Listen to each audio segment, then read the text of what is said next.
ছেলেরা কাঁদতে জানে না, তারা শুধু ফুরিয়ে যেতে জানে। সমাজের চাপ এবং আবেগ লুকিয়ে রাখতে জানে। আমাদের সমাজ ছেলেদের শিখিয়েছে পুরুষের কাঁদতে নেই, তাই ছোটবেলা থেকেই তারা চোখের জল গিলতে শিখেছে।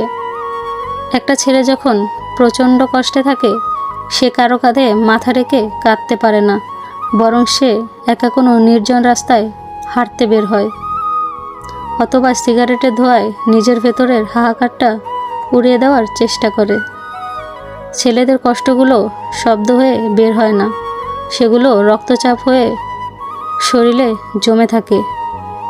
ছেলেরা কাঁদে না বলে আমরা হয়তো ভাবি তাদের কষ্ট নেই, তারা পাথর, তারা নির্দয়। অথচ তাদের বুক চিরে দেখলে হয়তো বোঝা যাবে তাদের বুকে কতটা দুঃখ জমে আছে। পরিবারের কাছে ছেলেরা হয়তো শুধু একটা সার্ভিস সেন্টার। ছেলেদের দায়িত্ব ও ইচ্ছে।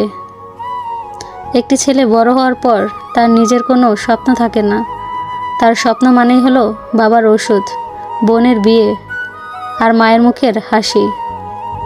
সে কি খেতে ভালোবাসে বা তার কোন শার্টটা পছন্দ, এটা কেউ কোনোদিন জানতেও চায় না। সে মাস শেষে কত টাকা পাঠালো, সেটাই বড় হিসেব হয়ে দাঁড়ায়।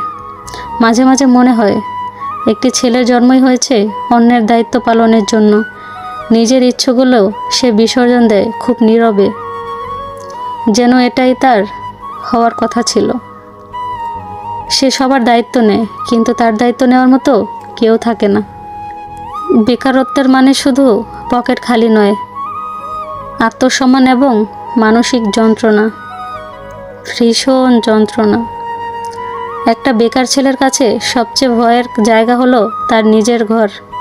যখন বাবার চোখের দিকে তাকাতে লজ্জা লাগে, তখন পাশের বাসার আন্টি জিজ্ঞাসু দৃষ্টি তীরের মতো বিধে। যখন মনে হয় এর চেয়ে মরে যাওয়া ভালো ছিল। বেকারত্ব মানে শুধু পকেটে টাকা না থাকা নয়, বেকারত্ব মানে নিজের কাছের মানুষের কাছে বোঝা হয়ে যাওয়া। যে মেয়েটা তাকে নিয়ে স্বপ্ন দেখত, সেও যখন পরিস্থিতির চাপে অন্য কারো হাত ধরে চলে যায়, তখন সেই ছেলেটার পৃথিবীটা থমকে যায়।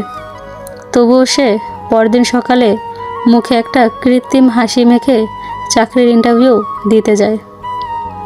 ছেলেরা যখন একাকিত্বের চূড়ায়, নীরব একাকিত্ব।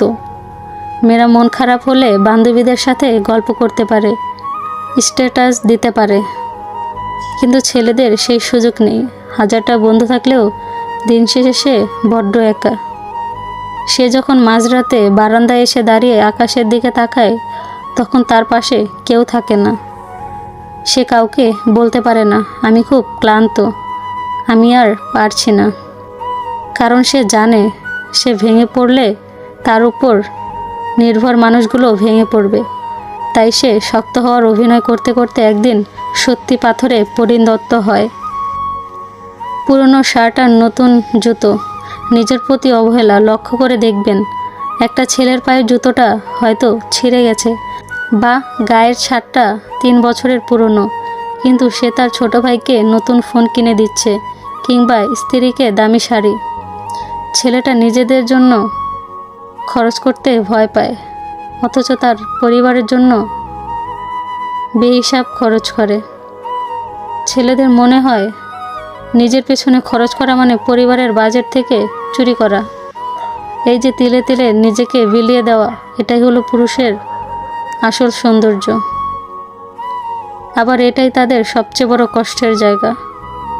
তারা সবার জন্য বাঁচে, শুধু নিজের জন্য বাঁচাটাই তাদের কোনোদিন হয়ে ওঠে না।